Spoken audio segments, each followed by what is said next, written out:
Steve Kim here. So excited. Steve Kim Show episode number 190. The much anticipated February stats are in, and as usual, I got your numbers and your stats. Let's get right into it. So back in Toronto, January 2022, we had just over 2,200 sales against just over 1,900 active listings.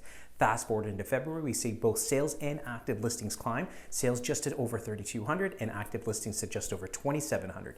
In York Region, back in January 2020, we had 920 sales against 861 active listings. Fast forward into February 2022, we had just over 1,600 sales against just over 1,500 active listings.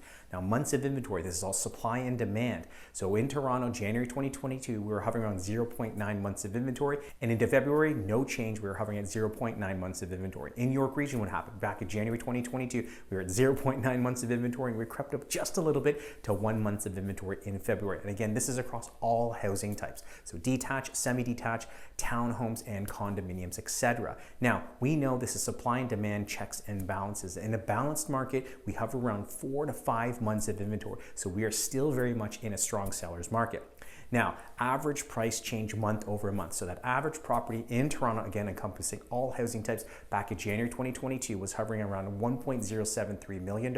Fast forward to February 2022, it jumped up to just over $1.21 million.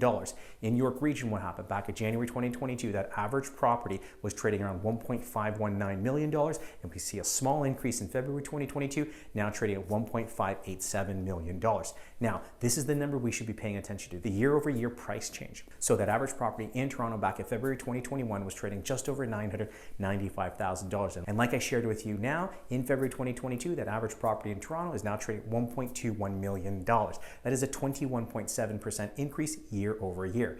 York Region, what happened? That average property in York Region back in February 2021 was trading around $1.204 million. And like I shared with you now, is now trading around $1.587 million, which is a 31.8% increase year over year. Now, some of the other things that we saw in February were that home sales were down compared to an all-time record in 2021, but still this represented the second best result for the month of February in history.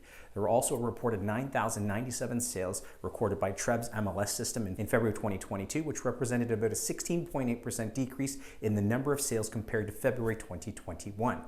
Now, some things to consider: we are starting to see a slight balancing in the market so far this year, with sales dipping more than new listings. However, because inventory remains exceptionally low, it will take some time for the pace of price growth to slow. And no, I don't anticipate in 2022 that the prices will be dropping. It's just the acceleration of price increase will start to slow down into the second half of 2022. Hope you found these numbers and this information useful. If you have any questions whatsoever, please feel free to give me a call, send me a text, shoot me over a DM or an email. As always, be right behind everyone. Take care.